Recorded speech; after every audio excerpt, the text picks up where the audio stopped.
less prone to accidents than young drivers, is this another example of the state wanting to take away your freedom to drive yourself around? State of the Nation starts now.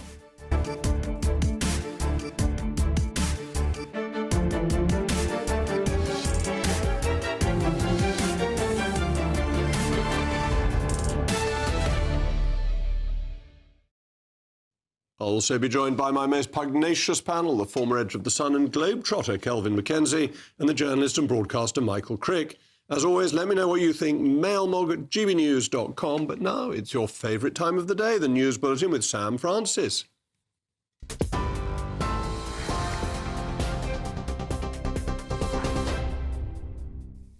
Jacob, thank you. Good evening to you. Just gone 8 o'clock. Well, the top story tonight, the UK and France have said they're preparing for a post-war Ukraine with plans to establish military hubs inside the country if a ceasefire with Russia is agreed. Meeting in Paris, Sir Keir Starmer said allies are closer to peace than at any point since the war began, but warned the hardest decisions still lie ahead. The UK and France will establish military hubs across Ukraine and build protected facilities for weapons and military equipment to support Ukraine's defensive needs. Those talks brought together Emmanuel Macron, Volodymyr Zelensky and senior US figures, all focused on just one question: how to stop a ceasefire becoming another pause in fighting. Sir Keir Starmer accused Vladimir Putin of still not showing he's ready for peace and said pressure on Russia will continue. First, that we will participate in US-led monitoring and verification of any ceasefire. Second, we will support the long-time provision of armaments for Ukraine's defence. And third, senior officers from West Midlands Police have rejected claims they were searching for a reason to ban Maccabi Tel Aviv fans from a match against Aston Villa. MPs have questioned police chiefs over whether intelligence was just pulled together to justify the decision, which followed disorder at previous Maccabi games. Police admitted a mistake was made when an officer carried out a Google search, but insist the wider intelligence picture was properly assessed. Well, earlier today, Assistant Chief Constable Mike O'Hara said the ban was a reasonable move to protect the public and pointed to threats involving both local residents and visiting fans. The commanders tried to make the right decision. That was reasonable in the circumstances. You've got a very hot community reception. You've got Maccabi Tel Aviv and the Dutch police saying we feel they actively targeted community members. Those two things together posed a sufficient risk. And the challenge around risk decision making is public safety has got to be at the heart of it. So again, I understand the frustration, but there is no conspiracy here. This was a decision based on safety.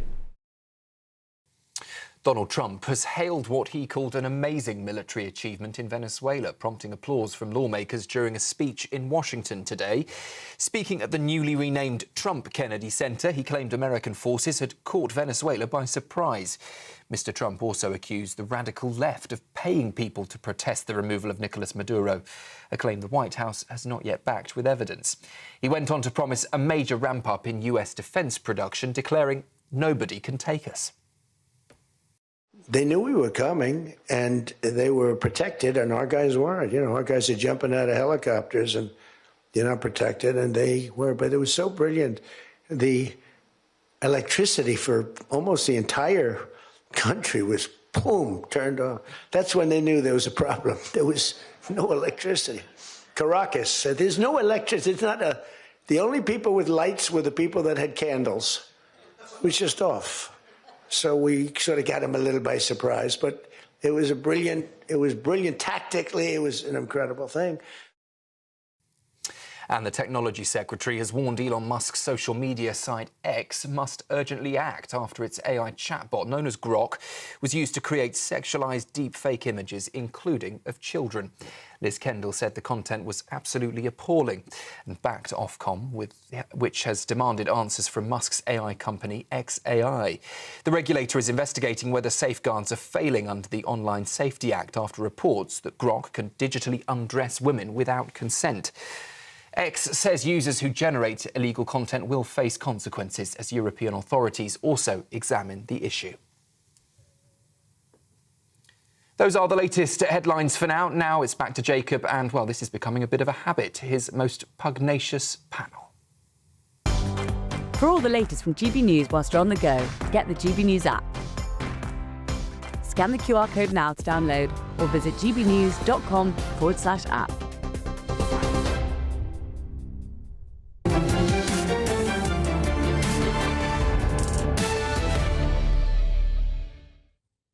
Welcome back to State of the Nation. Well, this press conference earlier on today about what Britain might do if there's a ceasefire raises more questions, as far as I can tell, that it answers.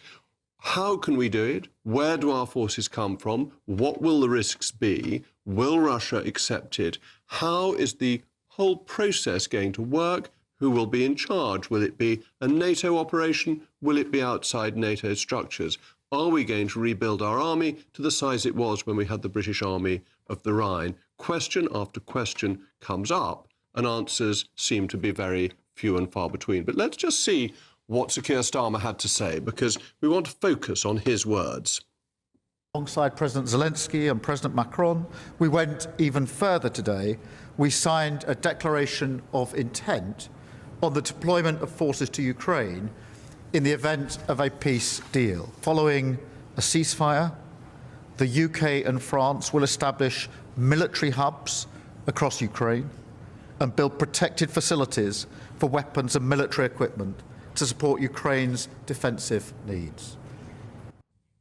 Well, that's very interesting, but we need to try and get some answers to the question, and there's nobody better to try and answer them than the Defence Editor of the Evening Standard, Robert Fox. Robert, welcome back to State of the Nation. It's a declaration of intent if there's a ceasefire. The moment there isn't a ceasefire, that's quite an important condition precedent. We've had this before. He's very keen on declarations of intent. We're going to do this. We're in the case that. There's a bit of a flight from reality here. The Russians, in their pronouncements, particularly at and after the Alaska summit on the 15th of August, have showed no intention of changing their terms, that they want virtually the surrender or they want the neutering of Ukraine, and that is what has to be established. Anything would be temporary in between. Take the Donbass, give us the Donbass and a bit more, give us Crimea. These things are not really discussed, and they're so hypothetical. It was very interesting to see next to Starmer on his left, there was Steve Witkoff there. Now, he is much closer to the Russian camp. He's a Russian speaker, Russian origins, and he deals with the Russians more often than almost anybody else in the room there. The Russians won't agree to talking with Zelensky, and at the moment they're reconsidering their position. While that they've made the biggest territorial gains for some time, they're now in a war that looks as if it will last longer than the Russian commitment, certainly in the First World War, and the Russian commitment in the Second World War. And look what they've got out of it. They've got a sliver, they've got 25% of a country that they have no chance of dominating. But reality isn't creeping in there either. So why promise these peacekeeping hubs when Russia has said no, no, no to NATO troops on Ukrainian soil in any circumstances? It just doesn't figure. I think it's rather a desperate move by both Starmer and Macron here. And neither, let it be pointed out, on such matters have the full confidence of their legislative assemblies. As you well know, the House of Commons has a great deal of misgivings, increasingly so, about Starmer's defence posture as a whole, let's put it like that, as well as in matters of war, peace and truth. So you kindly answered the first question, that the ceasefire doesn't seem to be happening and Russia would not accept this as part of a ceasefire. The second question is, if that were to happen, can we possibly resource these military hubs? Where are the soldiers coming from? Because when we had the British Army of the Rhine, the whole scale of defence expenditure was over 5% of GDP. The numbers in the army were much larger than they are huge now. compared with that, yeah. How do we staff these hubs? Well, how we staff is not happily. Can I put it like that? They'll fudge away, but they will probably need... I saw the way it went up incrementally, despite the pledges, both in the peacekeeping operation in southern Iraq, which proved disastrous in the end around Basra, equally in Afghanistan. And I can remember discussing this with General Sir Mike Jackson, of great fame, very charismatic figure. And he said, you know, we're being asked to put in an extra brigade into Afghanistan. He said, at the maximum. And he is just the Sainsbury's. He's the force supplier. He can't direct the policy. And he was very frustrated by this, because you could only do this at maximum. And with a light, that is light in numbers, brigade for 6 months, we're faced with exactly the same problem now. We've had a very glossy defence review, as you know, in June. We're going to do this, that and the other, and, you know, there will be part of the prosperity agenda. There has been no money in real terms toward this. The promises of money go further and further to the crack of doom, well beyond the life of this Parliament, by the way. And the thing is that the procurement policies seem to be broken in many aspects for all three services, but particularly for the army. If I could just draw breath here, a certain person on the inside in the military told me we've got about, and most of it is old, we've got about just enough equipment for an army of 20,000. OK, and we've got more people in procurement than we've got an army that we can resource. We have got more people in procurement in the National Armaments Directorate, the new thing which they boast a lot about, the people in suits, 27,700, which by my calculation is just more than the entire complement of the Royal Navy. But they cannot see, I've talked to civil servants, I've talked to ministers, they can't see how mad this is.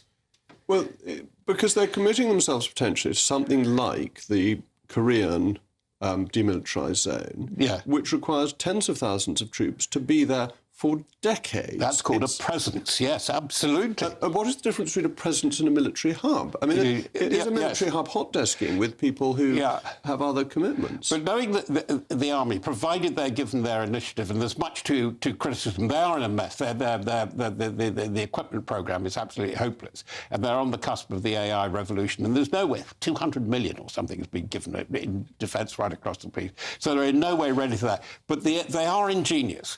I was thinking of UNPROFOR, the much unsung UNPROFOR in Bosnia and Croatia, commanded by two brilliant British soldiers, Mike Rose, the SAS, and Rupert Smith. The ingenuity that they showed, they had a bad setback. British troops weren't involved at Srebrenica, of course, but the way they capitalised on that, the way they made it work, the can-do approach is there. But the kind of policy mithering that we're having at the moment really doesn't satisfy anybody. It'd probably just make the Russians laugh. All right. Well, Robert, that couldn't have been clearer. Thank you very much. As always, you're welcome on the programme. Well, thank you to Robert. In a moment... You have to choose now between Davos or Westminster. Davos. Doesn't seem a difficult question to me, but today it's been revealed that new legislation is being drafted to allow the EU to make British law, giving the European bloc powers to override our own legislation. When will the Prime Minister admit that he has the interest of every country but Britain at heart?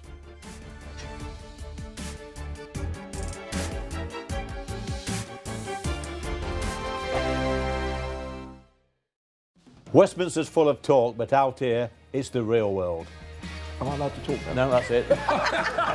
This is where it matters, real people and real lives.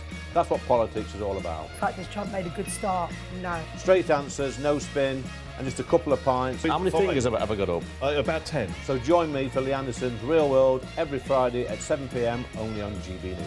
The People's Channel, Britain's news channel. Sir Jacob Rees-Mogg's State of the Nation, Monday to Thursday from 8 p.m. What I've discovered is that a comet that was observed by the Chinese in 5 BC, I put together the information from their observation to come up with an orbit that would take this particular comet very, very close to the Earth. And as it passed the Earth, probably about the distance to the moon, a position on the rotating Earth would have seen the comet pause for a period of hours over a location. We have the same thing now with the geosynchronous satellite. If you stand at the equator, there are geosynchronous satellites that stay over your head 24/7. This comet was so close to the Earth that it would have had the brightness of like a first quarter or full moon. So it would have been clearly visible in the daylight. So it would have been easy for them to follow. And How quickly would they have had to have travelled? Could they have travelled fast enough to keep up with it? Well, it would have been a direction. So it turns out it takes 2 or 3 hours to walk from Jerusalem to Bethlehem. It's a relatively short distance. And that's the period of time where it behaved like this for those few hours. So there was the time available. Now, of course, their trip from the east, it would have taken many weeks. And the Chinese said the comet was visible in the constellation Capricorn for more than 70 days. And it's that appearance in one constellation for an extended period. Pilots know this. If you see an object in the sky while you're flying a plane and it's not moving left, right, or up, down, it's actually on a collision course, or nearly so, with you. So the comet was heading more or less directly towards the Earth until, at least in my theory, they arrived in Jerusalem and walked that distance from Jerusalem to Bethlehem. GB News, the People's Channel.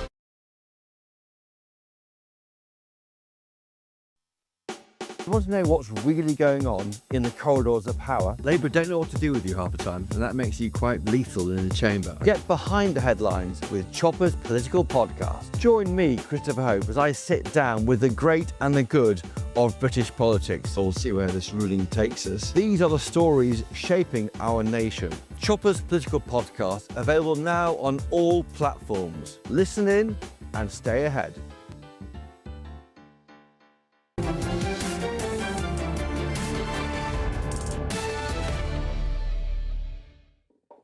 Well, welcome back. I'm still Jacob Rees-Mogg, and this is still State of the Nation. Sir Keir Starmer is proving what we already knew, that his ambition and that of his government is to reverse Brexit dishonestly.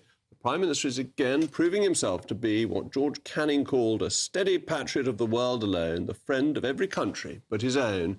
Today it's been revealed that new legislation is being drafted to transfer some post-Brexit laws that the EU make to take over British law, giving the European blob powers to legislate for us. The bill would, for the first time since Brexit, make Parliament cede control over key areas to foreign bureaucrats. Food standards, farming rules, animal welfare, pesticides are all on track to be determined in Brussels under what's being called dynamic alignment, which means being told what to do. This means that when the EU changes its rules, our laws will automatically change too. We'd have no vote, no veto and no say. We would be expected to obey orders. In some cases, Britain would fall under the authority of the European Court of Justice, a foreign and political court that could then overrule British people's laws on British soil. This is not cooperation or diplomacy, it's deference and supplication to a supranational body, essentially making ourselves a colony of the EU, rather than being governed by the people we voted for. We're being told that this is practical, that business already follows EU rules, that it will boost growth. But this is balderdash. The EU economies are failing, with Germany in a state of decline, and it's the engine of economic growth for Europe. Its economic malaise has been caused by the EU, by its over-regulation, which we voted to free ourselves from. And we're seeing the same pattern of behaviour from the Prime Minister across his political career. When he was in Jeremy Corbyn's shadow cabinet, he consistently called for a second referendum. We've already voted, I think, 3 times as a party for a second referendum with a 3-line whip behind it. And so I can tell you today, an incoming Labour government will legislate for a referendum immediately on taking power and hold that referendum within 6 months. As leader of the opposition, he said this. Let us just ask you quickly, you have to choose now between Davos or Westminster? Davos. Why? Because Westminster is too constrained. How could any British politician choose a skiing resort over his own country? Never mind. As Prime Minister, he introduced the great EU reset scheme, handing over our fishing rights and massively overpaying for the Erasmus scheme. Mr. Speaker, we are getting closer relationships with the EU on a number of fronts, including trade and the economy, because that is good for businesses across our country, has been welcomed by them. We'll continue down that path, but we do have clear red lines in relation to the single market and the customs union. So within those constraints, we will move closer. That was Keir Starmer last month, and he has always been devoted to multinational, globalist, bureaucratic organisations more than Britain, more than preserving the nation-state, more than sovereignty, and more than respecting the will of the voters. And this approach is not popular, and it certainly won't lead to economic growth. despite several humiliating losses in Parliament just last night and concerns about cost, security and consent, the government is still pressing ahead with handing over British territory to Mauritius, an ally of China, against the will of the brave Chagossian people. And also you, the taxpayer, are going to have to pay billions of pounds to do it. Again and again, the Prime Minister chooses international approval and applause over the national interest. He gives away lawmaking powers, relinquishes territory against the wishes of its people, and uses your money to pay for the privilege. He is reversing Brexit against the will of the people, and it's time the Prime Minister started putting Britain before Davos and Brussels. As always, let me know what you think. mailmog@gbnews.com. Well, I'm now joined by political commentator Kai Wilshaw and my most pugnacious panel, Kelvin Mackenzie and Michael Crick. Kai, thank you very much for coming in. Of course. Taking direct laws from the EU when we've left the EU does seem a very odd thing to do. We don't know. It's too early to say what carve-out will be negotiated, first of all. And so, back in August, Nick Thomas-Simmons said that Parliament will, of course, have a say in those discrete areas of policy where this reset deal is being negotiated. But just, you say that this won't lead to economic growth, this won't be popular. That is entirely contrary to not only what people now believe about Brexit, but also what businesses say about this reset deal. And in fact, businesses are just angry that it's not ambitious enough for what we're negotiating at the minute. If you look at opinion polls, you see absolutely that people say that they're not very happy with how Brexit's gone. Yeah. When you say to them, do you want decisions made in Brussels or Westminster? Under 10% of people say they want decisions made outside this country. So foreign decision-making is extremely unpopular.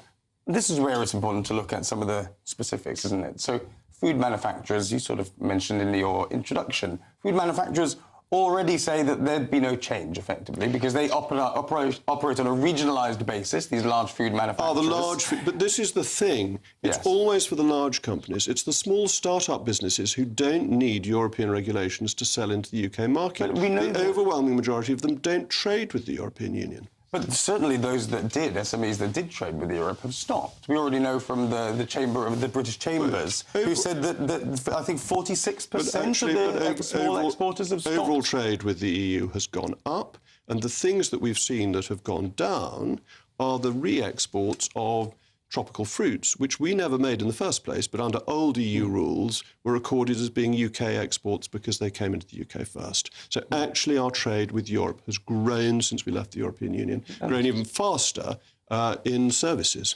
But the British Chambers say that it would grow even further. But there's no evidence for imagine the potential. And that directly contradicts, of course, what you said about Germany and other ailing economies. That's right, the German economy is ailing. The British economy, in spite of the sabotage of Rachel Reeves, has done significantly better than the German economy since we left, since 2020. It's on a par, slightly ahead of France and Italy. So I don't see how that is an argument against because going even further because and making it easier to export. We're tying ourselves to a corpse.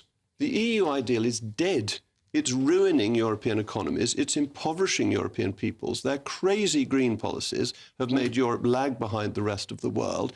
And Keir Starmer wants to harness himself to the dead, deceased, failed European economic model. I know that's how you want to frame it, but I think the majority of the British people will see these areas that are being looked at in this reset, food standards, animal welfare, pesticide use, and think, actually, in politics, looking at this amorphous blob of sovereignty, which people didn't really understand to begin with. People are too stupid, are they? Classic not at all. People are too stupid, what they're saying. You're putting words in my mouth. I am. That's what you said. It's not what I said. They didn't understand the point is. They need clever people like you to explain it to them. Sovereignty is meaningless to the majority of people. These ideas, this concept, just like, by the way, a programme of national renewal. I think most people understand democracy. Yes. And that is sovereignty. Also, they would accept that politics is about trade-offs. And in certain areas, like these that are looked at in the reset deal, we accept certain trade-offs for rules that we accept already anyway in the process of exporting to the EU. Animal welfare standards in the EU are lower than in the UK. So have we got to lower our welfare standards for animals? Have we got to go back to live exports? I'm not the negotiator. I'm sure Nick Thomas-Simmons would have something to say about it. I'm all in favour of preserving foie gras, but the British people,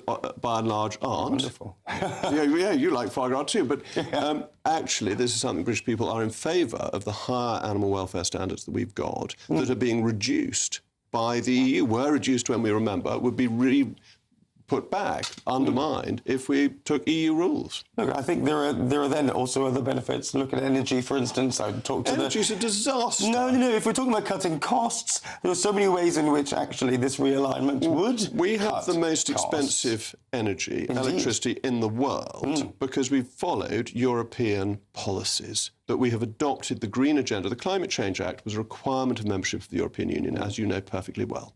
We have not, since we've left, taken advantage and drilled our own resources, gone for the North Sea, got rid of all the climate change levies, done what America's done, and grown the economy. That's a real opportunity outside Europe. We're, once again, tying ourselves to failure. I'd simply disagree. And I honestly do believe, you say 15% we now know believe that the slogan, take back control, has lived up to its potential. But not only one 15%. of them. Well, not one. Why under is it under 10%. none of want those to hand benefits back 10 to years control on? to foreigners. I think British people are sensible enough to understand and accept not what there are some trade-offs we are willing to make that are beneficial to businesses. That's why actually this doesn't go. Some would say it doesn't go far enough. Doesn't help businesses. It certainly doesn't help small businesses. Bring the panel in. This is all, Kelvin, about big business trying to regulate out small competition. That's what the EU's always been about. Right. Well, look, there's nobody more hostile to Keir Starmer than perhaps you. However, the truth about the matter is that for most of us, the voting for Brexit has turned out not to be what we thought it might be. We thought it was some sort of golden valley where we were all going to become a lot richer and everything was going to work out great. And as it was, we've just limped along, probably in the same way as if we'd stayed in. Where I do agree, no matter what he does, right, what he does, I believe that he is so damaged now that unfortunately his standing will go down no matter whether this is a success or not. And I work on the assumption, looking at the narrow area he's going into, that it won't fail, but it won't be a success. There are no votes in saying to the public, I'm afraid we are going back into Europe. Michael, the thing I'd ask you about particularly, because you've always been very rigorous about politicians saying one thing and doing another. And even if this were the most brilliant thing on earth, which is quite clear I don't think it is, it's not what he said he would do, is it? Well, I think you've got to look at all of this in a really big picture. I think the arguments you're making are yesterday's argument. By the way, I thought that the presentation... Is it Kai, your name? Yes. Yeah, I think that was brilliant. It's one of the best presentations I've seen on one of your programmes in all the time I've been doing it. And I hope you'll be back. That is rubbish, by the way.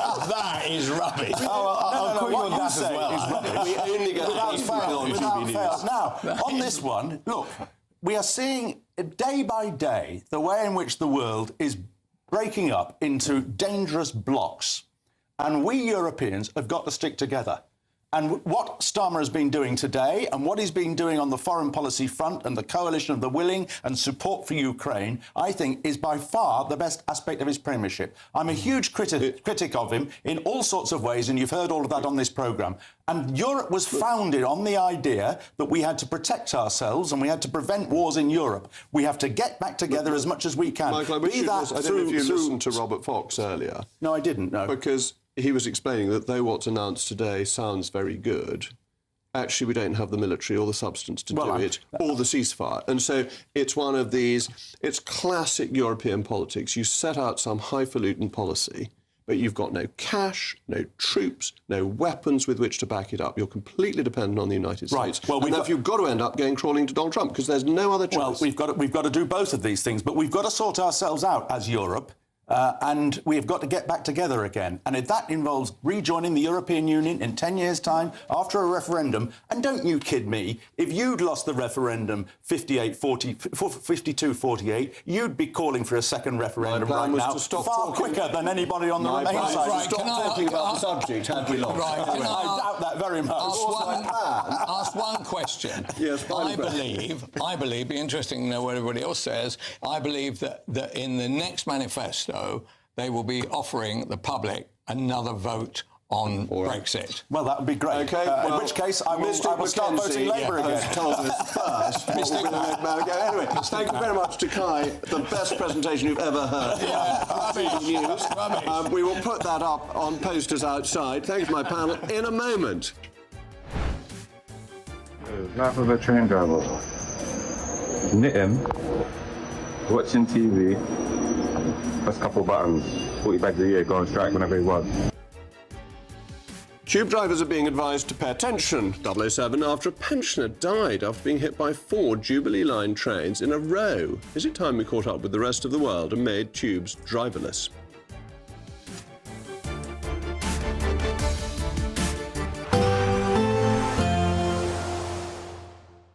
Dinner under the stars tonight? That reminds me of our travel insurance. You mean all clear skies? All Clear Travel Insurance sponsors GBNews Travel Destinations Forecast.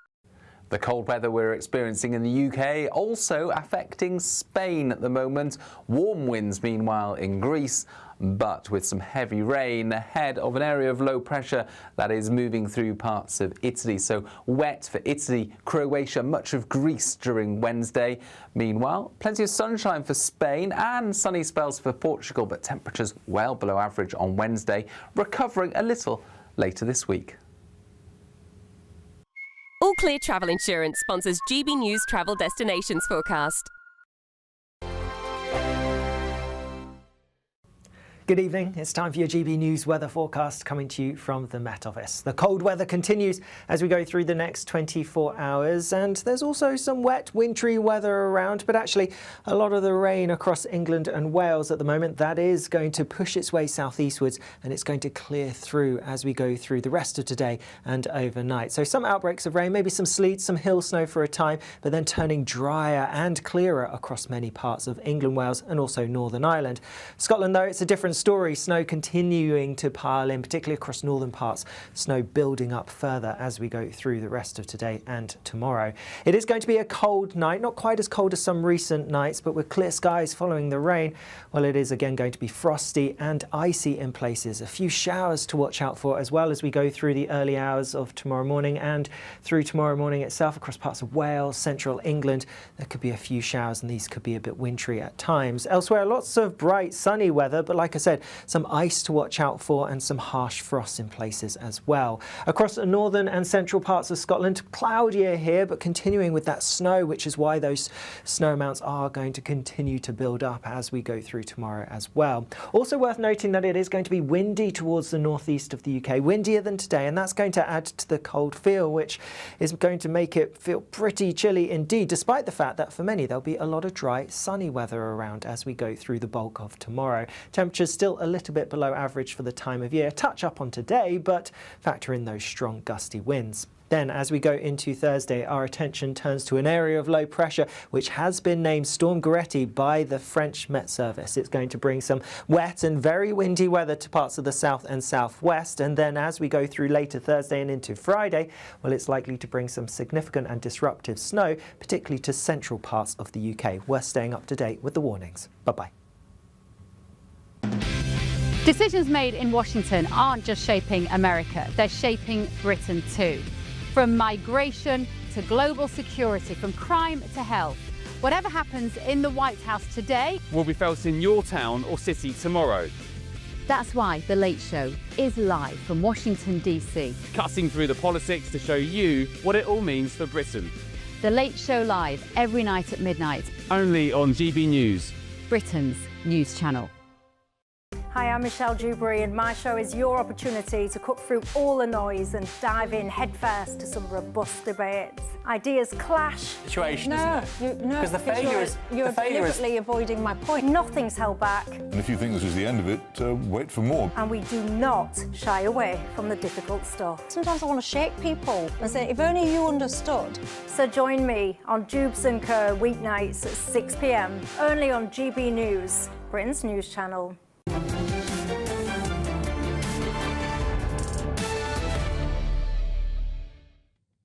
Well, we've just been talking about Starmer and his attempt to reverse Brexit, and the mail mogs have come in. Catherine says Starmer has absolutely no mandate for this. This is totalitarian behaviour. It's beginning to sound like Chavez and Majoris, so you never know what may happen. Perhaps Trump will do something. Peter says, Jacob, I'm a high-tech start-up founder. I want access to the USA, not the failing EU. And Joan, we need a PM that will put this country and its people first, not one that prefers Davos to Westminster. Well, Joan, you are absolutely spot on. Joan also wants Well, I don't. This is Joe. Somebody else also want to get closer to the EU when it's not in a very good place at the moment. We voted for Brexit and it's never been implemented in our favour. I think that was also Joan, who is clearly very sound. Best male mog of the day, Joan. Thank you very much. So, this is a really extraordinary story because we're always told you have to have tube drivers because they're better than automated systems. They can see what's going on. But they're being told now to pay closer attention after a pensioner was killed on the Jubilee line after being struck by 4 trains in a row. 72-year-old Brian Mitchell lay on the tracks at Stratford for more than 5 minutes as one driver mistook his body for an inflatable doll. The coroner says his death was avoidable, raising questions about the need for train drivers on the Underground at all. They're highly paid by the taxpayer, frequently on strike, and they fail in their most basic duty, which is actually watch where they're going. So is it time London caught up with the rest of the world and moved to driverless trains?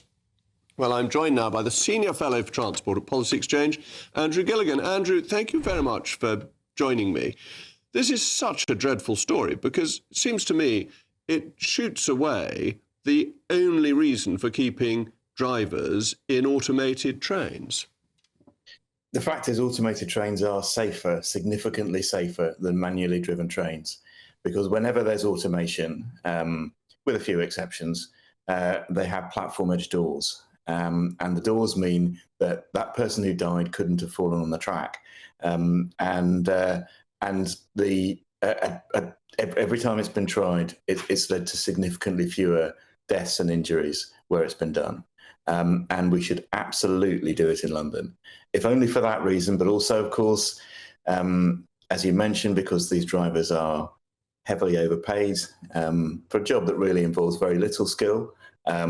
And they're constantly going on strike, and they're constantly threatening to go on strike. And it's an absolute no-brainer, Jake. And the Docklands Light Railway has never had drivers and has run with an impeccable safety record, for now over 30 years? That's right. 87 it opened, and it's got people on the trains, but they just open and close the doors, which is actually, bluntly, what most quote-unquote drivers on the tube do. The trains on the vast majority of lines literally drive themselves. That video played before the break of a driver going, "I just press a button." That's true. That's all they do. They have no real safety role at all. And they're getting £70,000 to £80,000 a year just for pushing a button and pretending that it's an essential safety role, which this coroner's inquest has just shown is not true. Yeah, we've seen this many times. I mean, I was transport advisor in Number 10 for several years under Boris, and we had a big row with the unions about taking guards away from some train services. As you know, about half the trains in this country already operate without guards. The unions, again, played the safety card. I had to point out that there'd only been one death of a passenger getting on or off a train in the previous 5 years. That train had a guard. And the death was caused by the failure of the guard to watch out and to communicate properly with the driver. He allowed the train to pull off with a woman stuck in one of the doors, and she got killed. And that doesn't happen on single person trains, and it doesn't happen on automated trains because there's far less room for human error. Andrew, thank you for explaining that so clearly. Very grateful. Well, let me go to my panel, Kelvin McKenzie and Michael Crick.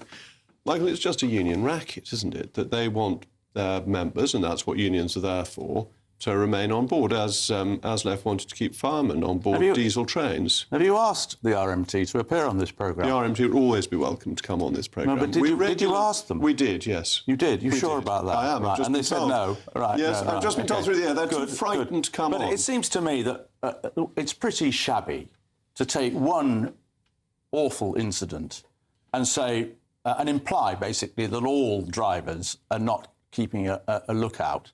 Because I'm sure that is not true. I'm saying that they're pointless, because actually the argument for drivers is that they enhance safety. Well, they still do. As Andrew said, you still need somebody to work out when to close the doors and whether people are going to, about halfway and going to get, slightly caught in the door like that. Do it in an automated way. And the other problem you have with this is that there are few of the underground lines have got automated drivers now, but most of them haven't. So to actually get rid of all the drivers from all the lines, but quite a lot of them could be automated, would be hugely expensive. The investment in all the eyes and I'm compute. not sure that's true. I think it's a modest upgrade. No, from what I've read, I mean, I try and do a bit of research before these programmes. It would be billions. It would be billions. That the lines are broadly ready for this, and it's union obduracy that stops it. But whatever the cost is, I'm in favour of it.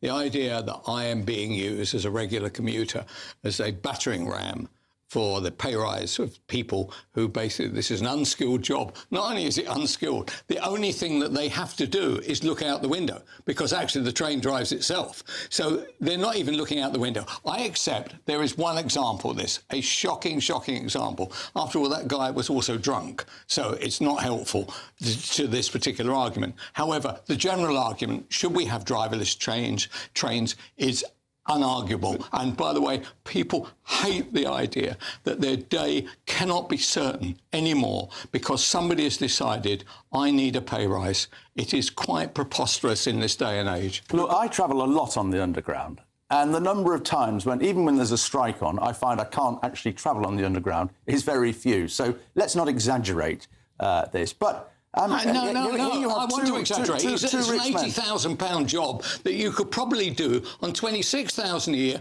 or nothing at all. I don't want to employ these thugs. It's very unedifying to see two very rich men saying that because these drivers have got a very good trade union, they should be sacked because they're paid too much. No, they shouldn't be employed. They shouldn't be employed. I'm not sacked. Right. Well, we don't want more people. I mean, we're moving into a period of very high unemployment, in my view. Oh, this is a terrible argument that you should employ people doing non-jobs because it keeps the figures down. Well, I'm afraid that's economic disastrous. That is what governments are going to have to do. That's how he kept his job on Channel 4. Well, Calvin, you did all this at Wapping. Oh, yeah, it was great. The greatest day of my life was seeing those thugs who were doing no work and also imposing Victorian ideas on what technology was supposed to look like. In fact, didn't allow technology, period. When they got fired, that was a great moment for me. I can tell you that. It was a nightmare working with those pigs. And I suspect, I presume that the Tube does have a management, but I suspect for the management, it is a nightmare, day in, day out, as these shop stewards knock on the door. Can I have a word with you, son? We're not going to be doing that no more, and unless you pay us 10 grand more. Honestly, it's a nightmare. We should just take them on. At some stage, I'm looking forward to a government who actually does say we're not putting up with this anymore. I'm proud of belonging to a trade union. Right, they've helped me out a number of... Yeah. We've got the answer for you from what RMT said when we asked them to appear. The RMT said upgrading just 2 lines on London Underground would cost in the region of £20 billion. No, it wouldn't. Drivers on the Tube perform a skilled and an essential safety-critical role every day. They obviously don't, otherwise this man wouldn't have died. Along with station staff and other grades, they are vital in emergencies such as the 7/7 terrorist attacks. Any attempt to move towards driverless trains in the future will be met with mass industrial action. Oh, they're good. Let me tell you, industrial action means inaction. It's basic dishonesty. It means going on strike, which is not doing anything over a sustained period of time. They should come on. I challenge any RMT leader to come on for a proper discussion rather than putting out a boring statement. They'd make mincemeat of you. I'd recommend they should come on. I'd be delighted if they did. I'm more than happy They're very well led. It's a very good union and a very effective union. That's what you don't like about it. As it happens, I think I'm getting cottage pie when I get home. In a moment, the war on the motorist rages on as the state decrees that over 70s must take more eye tests to be allowed to drive. With statistics clearly showing that older people are less prone to accidents than young drivers, is this another example of the state wanting to take away your freedom to drive yourself around? Thank you to my distinguished panel. And we take...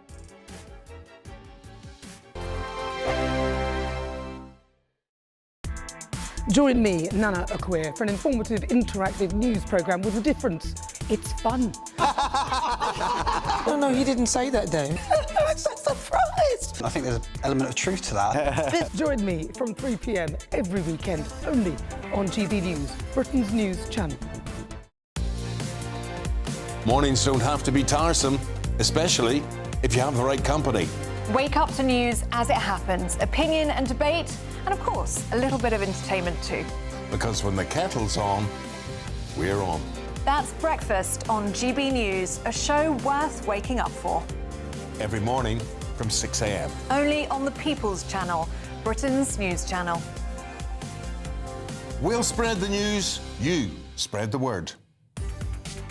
From the school run to the home run, watch a new show for all of Britain. He can say whatever he wants. A straight talking show where all voices are heard. And, you know, when are we going to stop talking about smashing the gangs and actually do it? With the stories that matter from every part of our country. There's a bit of a crash landing there for your Chancellor. Bold, fearless and standing up for you. That's me, Martin Daubney, 3 p.m. till 6 p.m, weekdays, here only on GB News. The People's Channel, Britain's news channel. Westminster's full of talk, but out here, it's the real world. Am I allowed to talk No, now? that's it. This is where it matters, real people and real lives. That's what politics is all about. The fact is Trump made a good start. No. Straight answers, no spin, and just a couple of pints. How many fingers have I got up? About 10. So join me for Lee Anderson's Real World every Friday at 7 p.m, only on GB News. The People's Channel, Britain's news channel. You want to know what's really going on in the corridors of power? Labour don't know what to do with you half the time, and that makes you quite lethal in the chamber. Get behind the headlines with Chopper's Political Podcast. Join me, Christopher Hope, as I sit down with the great and the good of British politics. We'll see where this ruling takes us. These are the stories shaping our nation. Chopper's Political Podcast, available now on all platforms. Listen in and stay ahead. Britain deserves a newsroom that puts the facts and your voice first. Well, and that's what you get on GB News. Lively debates, lively conversation. And we're not afraid to hold power to account. And each other. So join me, Andrew Pierce. And me, Miriam Gates, for Britain's Newsroom, weekdays from 9:30 on GB News. At GB News, we love to hear from you, our loyal community. So drop us a line at gbnews.com/yoursay. There, you can talk to each other and also to the presenters live on air. gbnews.com/yoursay, because GB News is your channel, Britain's news channel.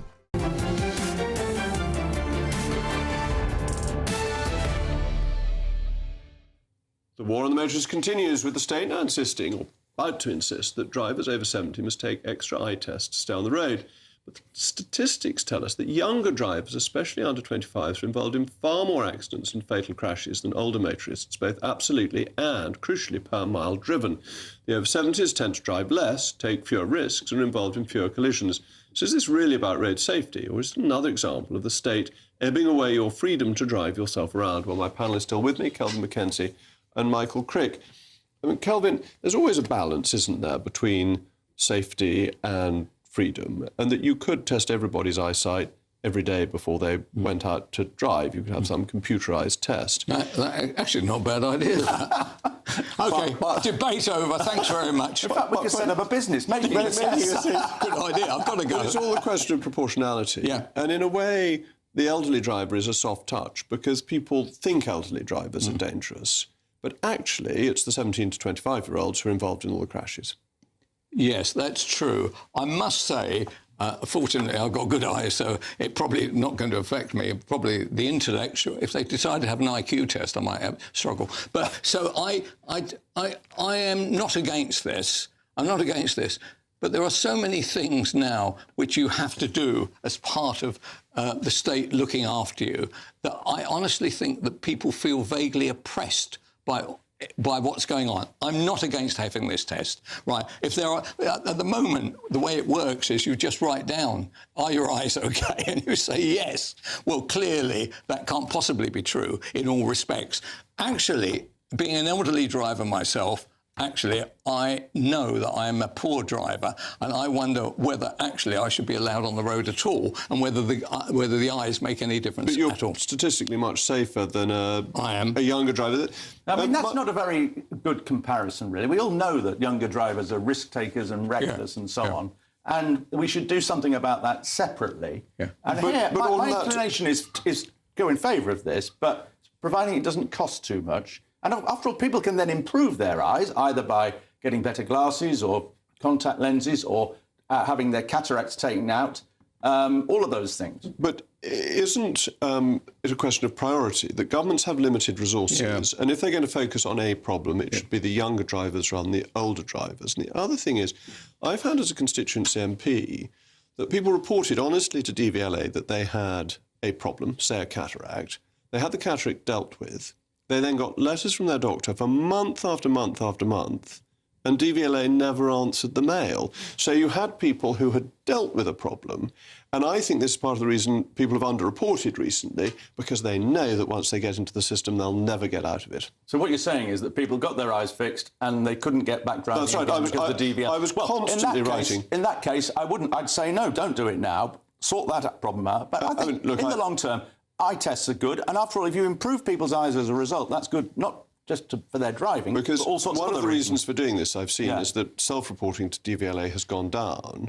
But I think that is at least in part because people have heard, and I certainly saw this with constituents coming to me, that DVLA was just incompetent at dealing with people who had got better. And Well, where I 100% agree with you is if we had this kind of money, could we please invest it into trying to get people to take driving tests? Because at the moment, I don't know whether anybody in your family has ever tried to book a driving test today.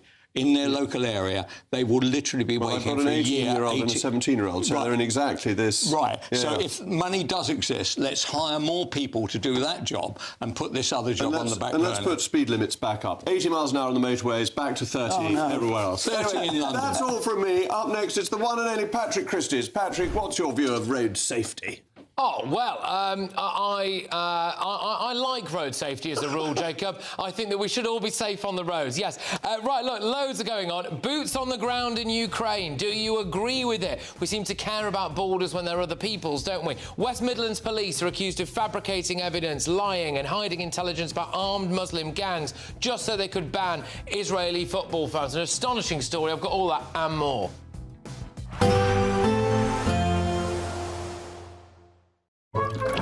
Warm and cosy, with a chance of zero visibility. Boxed Boilers sponsors the weather on GB News. Good evening. It's time for your GB News weather forecast coming to you from the Met Office. The cold weather continues as we go through the next 24 hours, and there's also some wet, wintry weather around, but actually a lot of the rain across England and Wales at the moment, that is going to push its way southeastwards, and it's going to clear through as we go through the rest of today and overnight. So some outbreaks of rain, maybe some sleet, some hill snow for a time, but then turning drier and clearer across many parts of England, Wales and also Northern Ireland. Scotland, though, it's a different story. Snow continuing to pile in, particularly across northern parts. Snow building up further as we go through the rest of today and tomorrow. It is going to be a cold night, not quite as cold as some recent nights, but with clear skies following the rain. Well, it is again going to be frosty and icy in places. A few showers to watch out for as well as we go through the early hours of tomorrow morning and through tomorrow morning itself across parts of Wales, central England. There could be a few showers and these could be a bit wintry at times. Elsewhere, lots of bright sunny weather, but like I said, some ice to watch out for and some harsh frost in places as well. Across the northern and central parts of Scotland, cloudier here, but continuing with that snow, which is why those snow amounts are going to continue to build up as we go through tomorrow as well. Also worth noting that it is going to be windy towards the northeast of the UK, windier than today, and that's going to add to the cold feel, which is going to make it feel pretty chilly indeed, despite the fact that for many there'll be a lot of dry, sunny weather around as we go through the bulk of tomorrow. Temperatures still a little bit below average for the time of year, touch up on today, but factor in those strong gusty winds. Then, as we go into Thursday, our attention turns to an area of low pressure which has been named Storm Goretti by the French Met Service. It's going to bring some wet and very windy weather to parts of the south and southwest. And then as we go through later Thursday and into Friday, well, it's likely to bring some significant and disruptive snow, particularly to central parts of the UK. We're staying up to date with the warnings. Bye-bye. Warm and cosy, with a chance of zero visibility. Boxed Boilers sponsors the weather on GB News. It's a brand new year and we're giving you the chance to win our biggest cash prize to date. £85,000 in tax-free cash could be yours. And we've come to the Aurora Collection Resort here in Lapland to celebrate.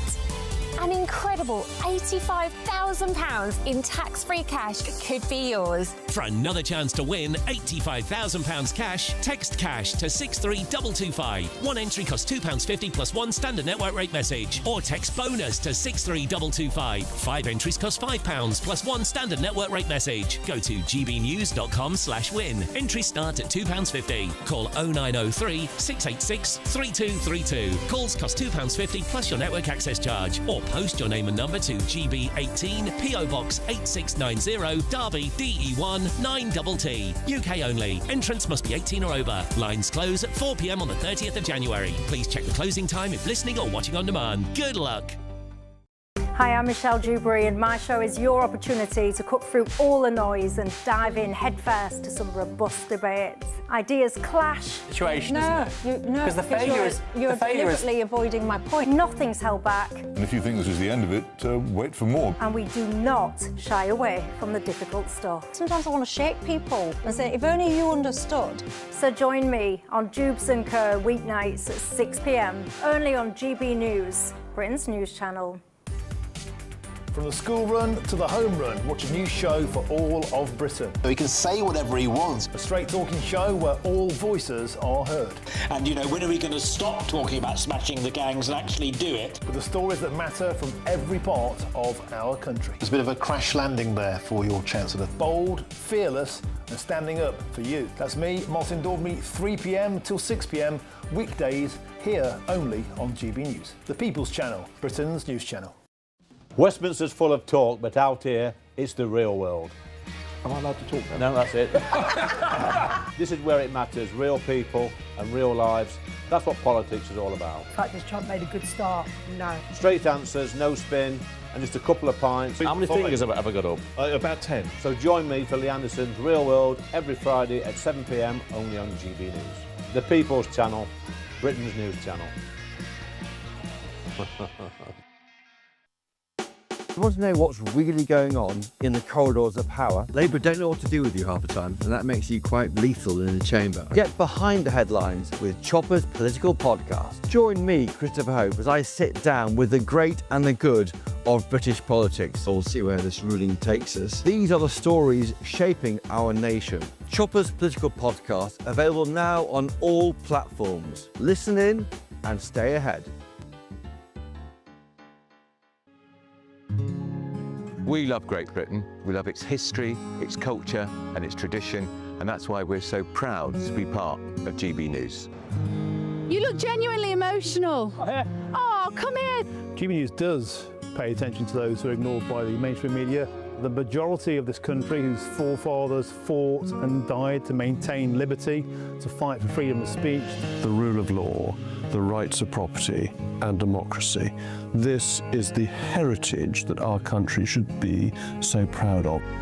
Which of course includes our Christian heritage. There's been a huge resurgence in the number of people going to church. Perhaps they're not finding what they're looking for, and they're looking for something a bit deeper, a bit more truthful, a bit more akin to Britain's Christian heritage. That's right, get ready, because the most exciting night in general election history starts now!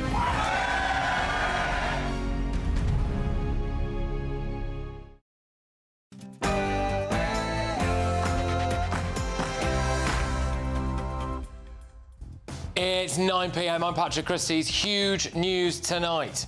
Paves the way for the legal framework under which British, French and partner forces could operate on Ukrainian soil.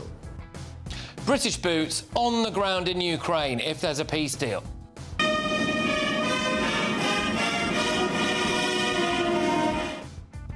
Should brave Brits be put in harm's way to protect Ukraine's borders when?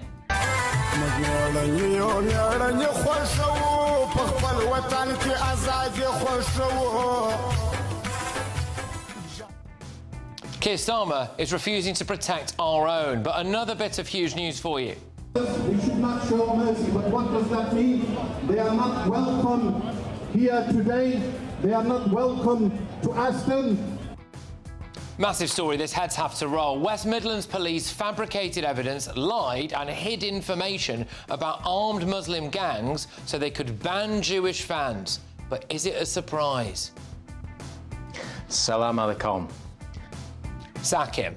Also tonight, show me a Palestinian who says that we should have not done anything to Israel.